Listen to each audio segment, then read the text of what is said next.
After steadying Canada's position in Europe, Mark Carney is now making his most consequential move yet. He is going to China, not for a courtesy visit, not for a photo op, but on a full state visit, personally invited by Xi Jinping. That alone tells you something fundamental has shifted. Canada-China relations were not just strained over the past several years. They were effectively frozen, poisoned by arrests, trade retaliation, and diplomatic silence. And yet now, China's president is extending one of the highest diplomatic gestures possible. This is not routine diplomacy. This is leverage being recalculated, and Donald Trump is the reason it suddenly matters so much. Timing is everything in geopolitics.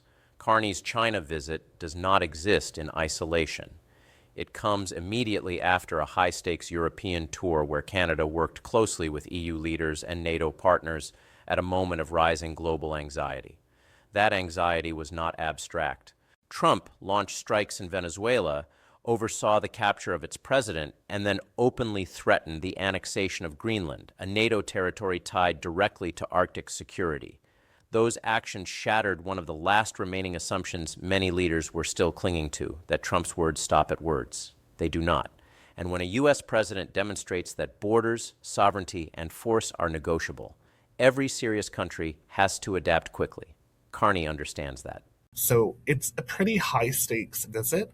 We're not sure what outcomes are going to come from it, but the fact of the visit itself and getting an invite from President Xi Jinping is pretty huge for Canada. So Mark Carney is trying to recalibrate the relationship. It's not really a reset. It's more about trying to put out the terms of where are we going to focus, what are we going to hive off entirely. This is the through line of Carney's leadership so far.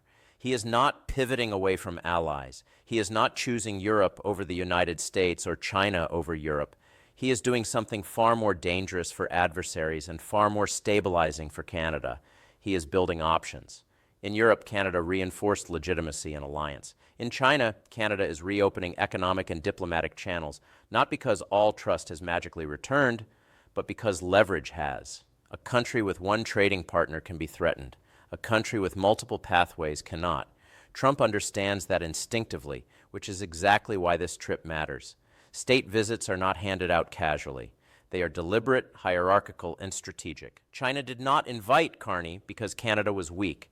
China invited Carney because Canada is now more relevant than ever. Carney's reputation matters here. Globally respected, financially literate, institutionally trusted.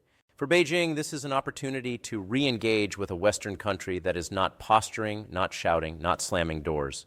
For Canada, it is a chance to regain maneuvering space after years of being boxed in by U.S.-China tensions. And for Trump, it is a warning sign. Remember the whole Meng Wanzhou affair, the arrest by Canada of a Chinese telecom executive at the request of the United States, then the retaliation by China of the imprisonment of the two Michaels, which was only resolved a few years later. They spent a lot of time in Chinese prisons and really put a complete chill on the relationship between the two countries. But Carney is trying to resuscitate it now because of the urgency of creating new export opportunities for Canada, given the situation that with the tariffs in the United States. The ongoing irritants that have to be solved, though, are Canada's decision last year to put a 100% tariff on Chinese-made electric vehicles and also tariffs on Chinese-made steel and aluminum. The idea then, when Joe Biden was the U.S. president, was to kind of harmonize our trade regime with the United States with respect to China and protect the North American auto industry. Well, there's not too much enthusiasm for that anymore. So this is things that are going to be really up for discussion when Carney meets with Xi in Beijing next week. They're going to be talking about the EV tariffs, whether or not these can be relaxed, changed. This is where the story turns economic and sharp. Canada's 100% tariff on Chinese electric vehicles was never about China alone. It was imposed to stay aligned with U.S. policy under Joe Biden, and that context no longer exists. Trump's tariffs on Canadian autos have directly harmed Canada's manufacturing base, its workers, and its supply chains, and Ottawa is no longer obligated to absorb that damage in silence.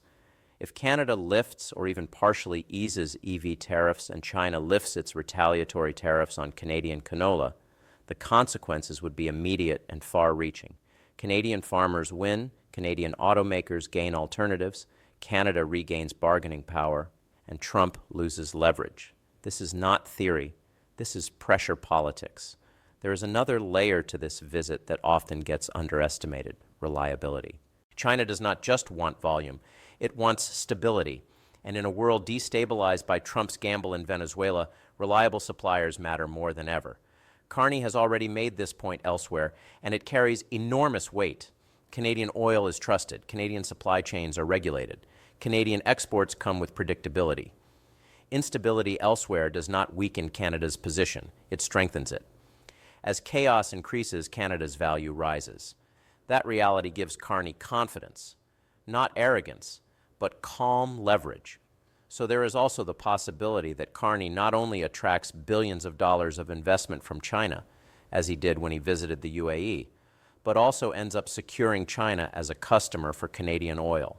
So this is kind of the whole thing that's up in the air, and the stakes are very high. I mean, we sort of think of America as being our prime trade partner. It is, but China is number two, about $118 billion last year just in merchandise trading. That's not including services as well. So it's a big trade relationship, and it has the potential for enormous growth. Of course, China wants oil as well, which we have, and this all ties into this ongoing negotiation, this discussion between Ottawa and Alberta about creating another pipeline to the West Coast that would allow us to export, theoretically, more oil to China. And this is, of course, particularly crucial right now, given the situation in Venezuela and the uncertainty about how that is going to affect the price for Canadian oil if the United States starts importing a lot more Venezuelan oil than they were doing before the arrest of Nicolas Maduro. Zoom out, and the strategy becomes unmistakable.